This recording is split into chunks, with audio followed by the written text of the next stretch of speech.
The year was 1996. In the dry heart of Inner Mongolia, the Alashan Desert stretched endlessly, a sea of golden dust where even time seemed to lose its way. Wind howled across the dunes, carving silent monuments of sand that shifted shape every hour. Few dared to cross it, fewer returned to tell the tale. But Tabius Renner was not like most men. He was a 34-year-old explorer, tall and wiry, with a face bronzed by countless expeditions. His friends said he had the soul of a wanderer, the kind of man who found comfort only in places that tried to kill him. For years, he had mapped forgotten valleys, climbed uncharted ridges, and slept under skies untouched by city light. But Alashan, this desert of death, was something else entirely. No one had ever crossed it alone. Tabius believed he could. He spent months preparing. Old maps spread across his study floor like ancient secrets, every line and marking memorized. He repaired his jeep, loaded it with fuel drums, satellite gear, water canisters, and a rusted compass he had carried since his first expedition. On the morning of April 7, 1996, he kissed his younger sister goodbye at a small airstrip in Ulaanbaatar. "It's just 2 weeks," he smiled. "If the dunes don't eat me alive." She laughed nervously, not realizing those would be his last words to her. The jeep roared away, carrying him toward the vast horizon. The journey begins. The first few days were perfect. Tabias's journal, later found in the wreck of his jeep, described sunrises like molten gold and nights filled with whispering winds. He navigated using the stars, old school and stubborn, refusing to rely solely on modern equipment. Each entry grew shorter, more tired. Day 3. The heat is unbearable. Sand in everything. Compass acting strange. Day 5. Heard something at night. Maybe the wind. Maybe not. Locals had long told stories about the voice of Alashan. A sound that called wanderers deeper into the desert, soft at first, then louder, until they could no longer find their way back. Tabius, ever the skeptic, wrote in bold letters, "No voice can break a man's reason." By day 7, his jeep had crossed nearly 2/3 of the desert. But the landscape had changed. The dunes now looked identical in every direction, no horizon, no path, only light and shadow twisting together. The radio crackled with static. The heat blurred his vision. His water ration was running low. Then came the sandstorm. The storm. It started as a distant murmur. The sky dimmed, the wind rose in spirals. Tabius parked the jeep and stepped out, his scarf whipping against his face. Within minutes, the desert became a wall of moving sand, a living creature swallowing everything in its path. He tried to secure the gear, shouting over the roar. The compass slipped from his hand and vanished into the storm.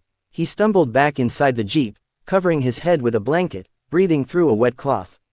The storm lasted 16 hours.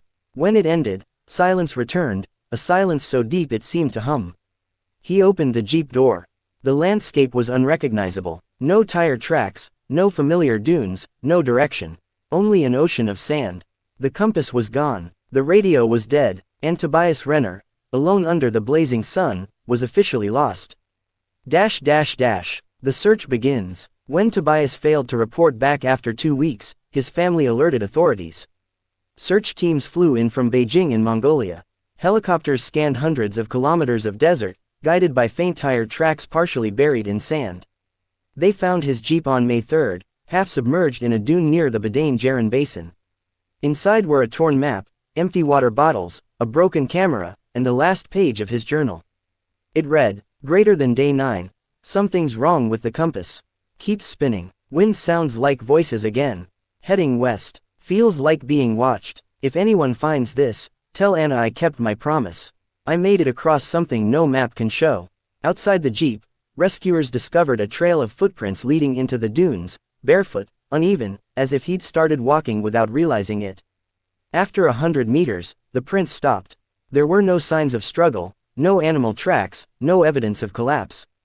It was as if the desert had simply erased him. Theories and rumors. Over the next decade, Tabius Renner became both a mystery and a legend. Some said he had died from dehydration and been buried by the wind. Others believed he had discovered something, ancient ruins, perhaps, and chosen to stay hidden. One theory, whispered among locals, spoke of the sand spirits. According to Mongolian folklore, the Alashan was once a vast lake cursed by the gods. Anyone who entered its heart uninvited would become part of it, neither living nor dead, but eternal, wandering between mirages. Every year, travelers claimed to have seen a figure in the dunes, tall and lean, walking against the wind. Sometimes he waved, sometimes he just stared, but whenever people approached, he vanished in the shimmer of heat. Anna Renner's search. Tabias's sister, Anna, never gave up. In 2002, she retraced his route, guided by the coordinates from his final journal entry. She found the same dunes, the same silence. The jeep was still there, half buried now, its metal eaten by rust. Inside, she found a small cassette recorder. The tape was damaged, but one fragment played clearly. Greater than, the storm's coming again. I see shapes out there. Not mirages, faces, can't tell anymore. Compass spinning, can't tell which way is home. Her knees gave out. She knew that voice. It was her brother, confused, frightened, yet still rational. She pressed play again and again, hoping for more words, but the tape dissolved into static. That night, she camped near the jeep. The wind picked up around midnight, carrying faint sounds that could have been whispers, or maybe just her grief. She left before dawn, convinced the desert had swallowed more than just a man. It had taken his story too. Echoes of the desert. For years, satellite scans and drone expeditions found nothing. But geologists studying the Badain-Jaran region began reporting strange electromagnetic activity, a phenomenon that caused compasses and radios to malfunction. Some scientists speculated that Tabias had wandered into one of these magnetic pockets, disoriented until he collapsed. Yet no remains were ever found. In 2015, a hiker from Hohhot claimed to discover a rusted compass lying half-buried in the sand 80 kilometers from where the jeep was found. The initials, TR, were scratched into the back. When tested, the compass needle spun constantly, never pointing north. The story hit newspapers again. People wondered, was it truly Tabias's compass, or part of the legend that refused to die? The final entry. In 2020, a sandstorm unearthed part of a makeshift campsite near Alashan's central dunes. Inside a decayed canvas bag was a notebook, sealed in plastic. Forensic tests confirmed it belonged to Tabius Renner. The last written line was chillingly brief. Greater than, I hear them calling again. Not wind, not madness. Maybe this is what they meant by crossing.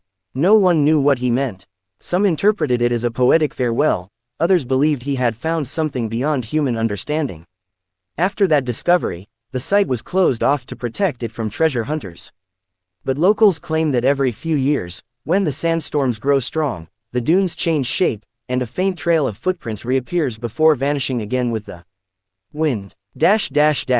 Epilogue. Nearly 3 decades later, the mystery of Tabius Renner still lingers like dust in the air.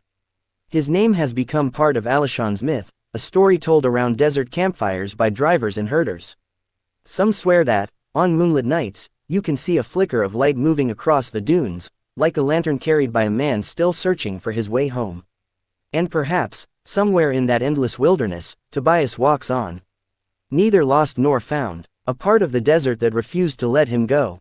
29 years. That's how long the world believed Tabius Renner was gone, swallowed whole by the Alashan Desert. His name had faded from newspapers, then from television documentaries, then from memory. But the desert never forgets. The whisper returns. It was early 2025, during the coldest winter Alashan had seen in a decade, when the first whisper began. A Mongolian herder named Gonbatar returned to his village pale and trembling. He spoke of a wild man he had seen wandering the northern dunes, barefoot, sunburned, his hair white as salt. The man had stared at him for a long time before vanishing behind a ridge. At first, no one believed him. The desert played tricks on people, heat and mirages could turn shadows into ghosts.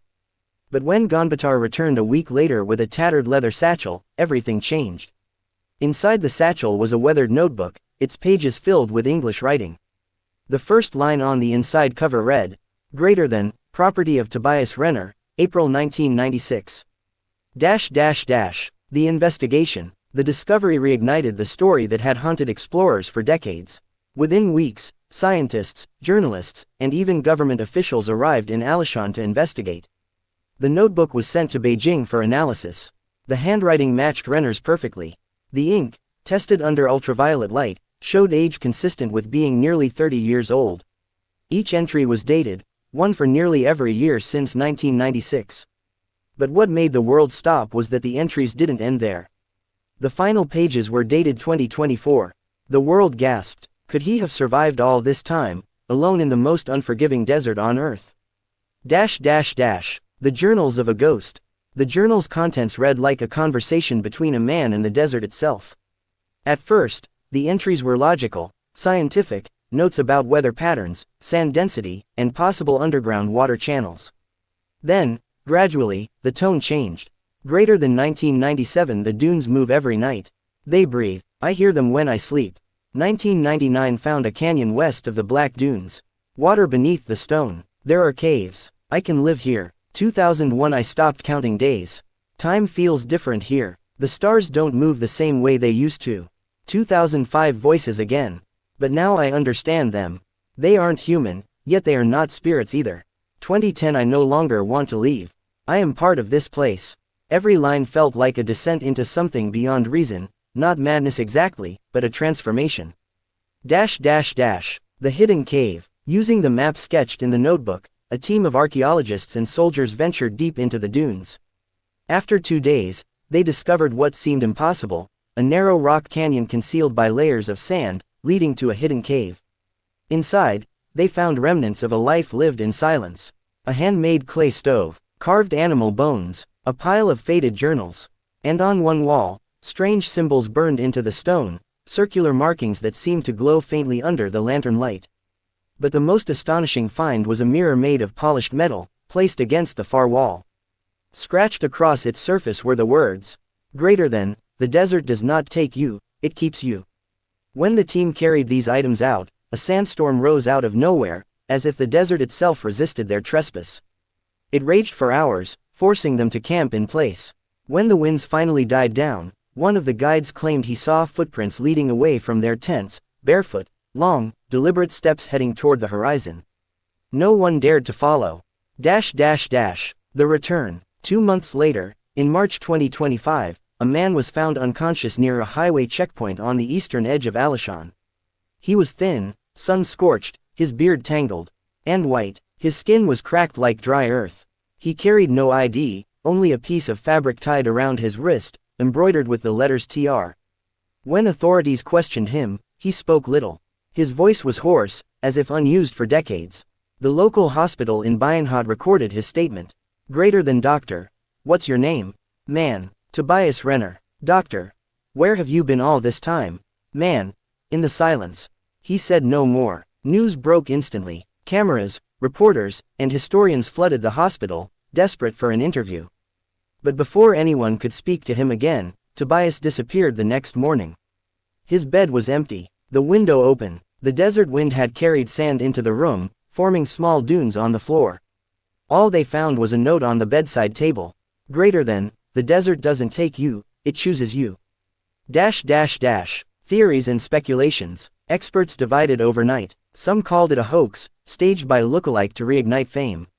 Others believed the man truly was Tabius Renner, but how could a human survive 29 years in isolation, in one of the harshest places on Earth, without shelter, water, or human contact? Then came the photographs. A rescue drone deployed weeks earlier to map sand movement near the Badain Jaran cliffs had recorded footage of a figure walking in the dunes, just days before Tabius appeared at the hospital. The image was blurry but unmistakable. A tall, lean man with white hair and bare feet. Scientists studied the footage and noticed something eerie. The man's shadow was faint, fading into the sand, as though he wasn't fully there. The legend reborn. The people of Alashan began calling him the Sand Walker. Locals said he still roamed the desert at night, carrying a lantern that glowed like fire trapped in glass. Some claimed to hear whispers when the wind passed over the dunes, voices saying his name. One truck driver swore that during a storm, he saw a man standing on a ridge, motionless. When lightning flashed, the figure vanished, leaving behind fresh footprints that led nowhere. A group of monks from a nearby monastery later traveled to the desert, believing Tabius had reached a spiritual state beyond mortality, a man transformed by solitude, bonded with the desert's soul. They built a stone monument near the Badain basin. On it, they engraved his final words. Greater than, the desert doesn't take you, it chooses you. Anna's second search. When the news reached Anna Renner, now in her late 60s, she traveled to Alashan once more, her last pilgrimage. She visited the cave, now protected by researchers, and found a fragment of her brother's handwriting etched into stone. Greater than, if you hear the wind speak, listen. It's not madness, it's memory. She stayed there for 3 nights, sleeping beneath the same stars he had once described. On the third night, she woke to what sounded like footsteps outside her tent. A voice whispered her name, soft, distant, familiar. Anna. She rushed out, her flashlight trembling in her hands. But the desert was empty, stretching endless in every direction. Only the wind answered back. When morning came, she placed her hand on the sand and whispered, "I found you, brother." Then she left, never to return. The final sightings. Even after that, the sightings continued. In 2026, satellite imagery captured faint trails in the desert, human-sized footprints appearing overnight in patterns that matched Tabias's earlier routes. Geologists said it was wind erosion. But the footprints seemed too perfect, too deliberate, as though made by someone walking across the desert, again. Tourists visiting Alashan claim they sometimes see a flicker of light miles away at night, a dim, moving glow that disappears the moment you try to approach. And every year, during the anniversary of his disappearance, the wind in the desert changes tone. It begins as a low hum, then rises into a whispering chorus that some say sounds like one word. Renner. Epilogue. No one truly knows what happened to Tabius Renner.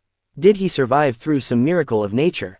Did he find something buried beneath the dunes, a truth so vast it changed him forever? Or did he simply become part of the desert, his soul scattered with the sands he once sought to conquer? All that remains are the journals, the compass, and the legend. And if you stand at the edge of Alashan when the wind is still, you might hear it too, the faint echo of a man's voice, carried across eternity. The desert had taken him once. Now, after 29 years, it had given him back, only to take him again. When Tabius Renner vanished from the Bayanhat hospital in 2025, people thought it was over. That he had gone back to the only place that understood him, the Alashan Desert. But the truth was far stranger. The silence before the storm. 3 months after his disappearance, a satellite feed from the Tabius Desert picked up an unusual reading, a single heat signature in one of the most remote dune fields.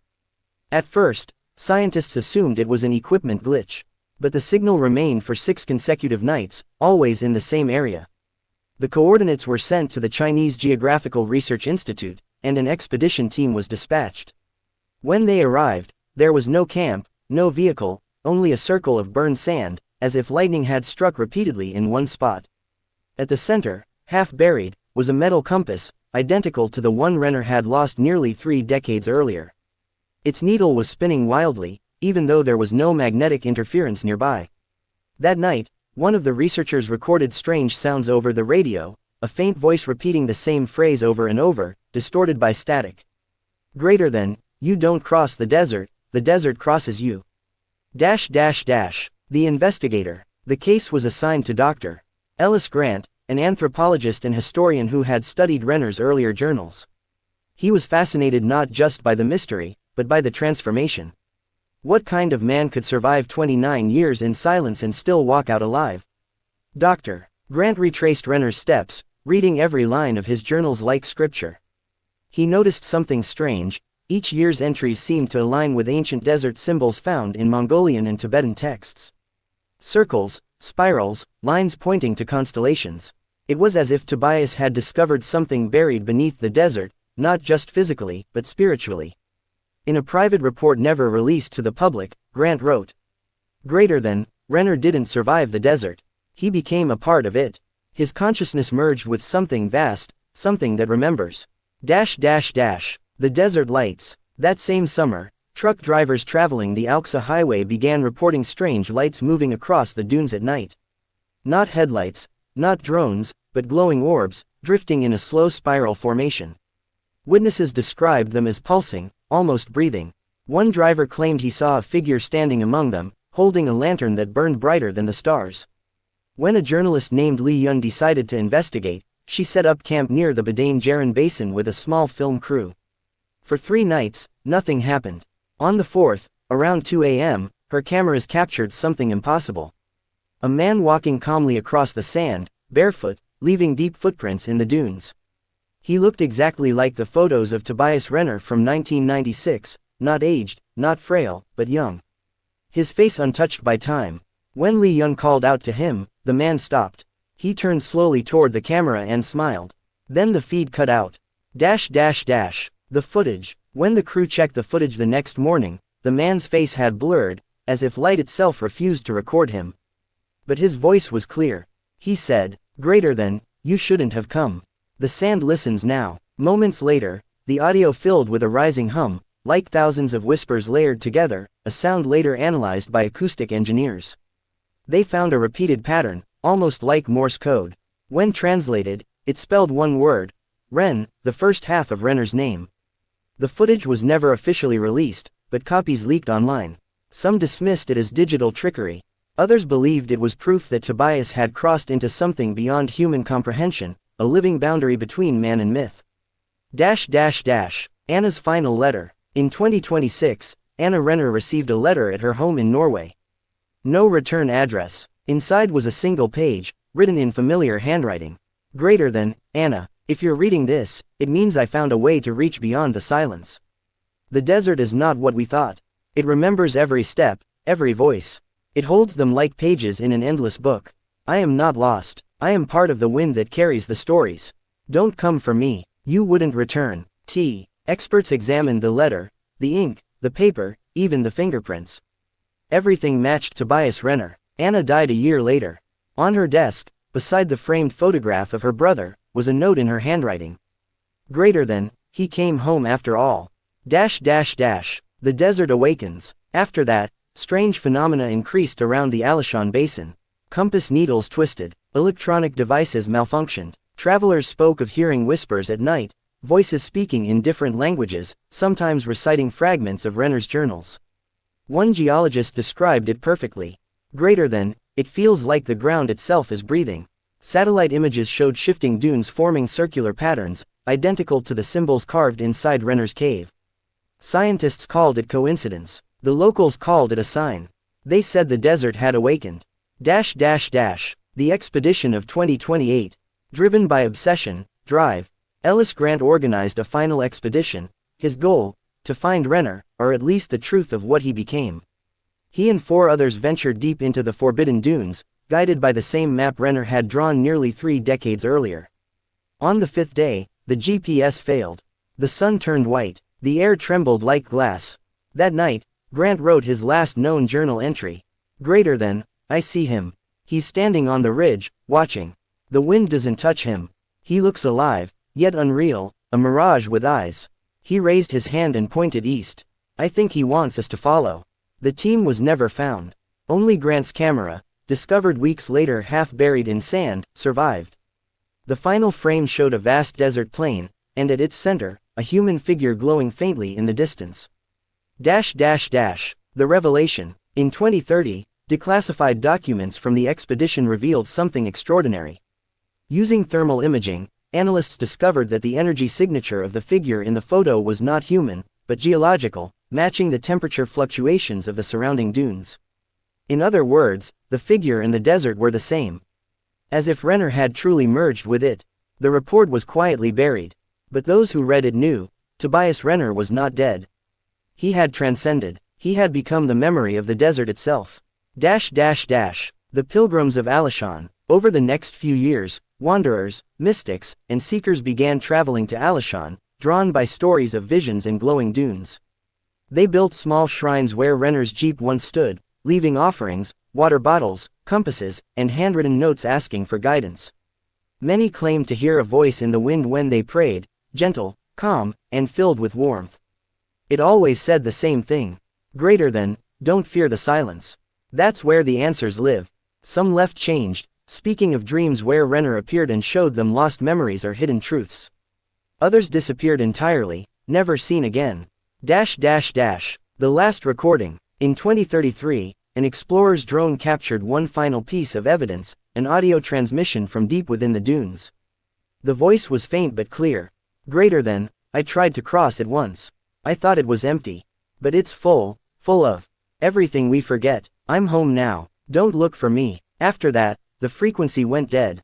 No one has ever heard it again. Legacy. Today, the story of Tabius Renner is studied in universities, discussed in documentaries, and whispered around campfires by those who still cross the desert. Some call him a madman. Others, a prophet, but the locals say something different. They believe that the Alashan Desert is alive, and that somewhere within its endless silence, Tabius still walks. When the night is still and the moon is full, travelers claim to see a lone figure moving against the wind, carrying a lantern that glows like liquid gold. He doesn't leave footprints anymore.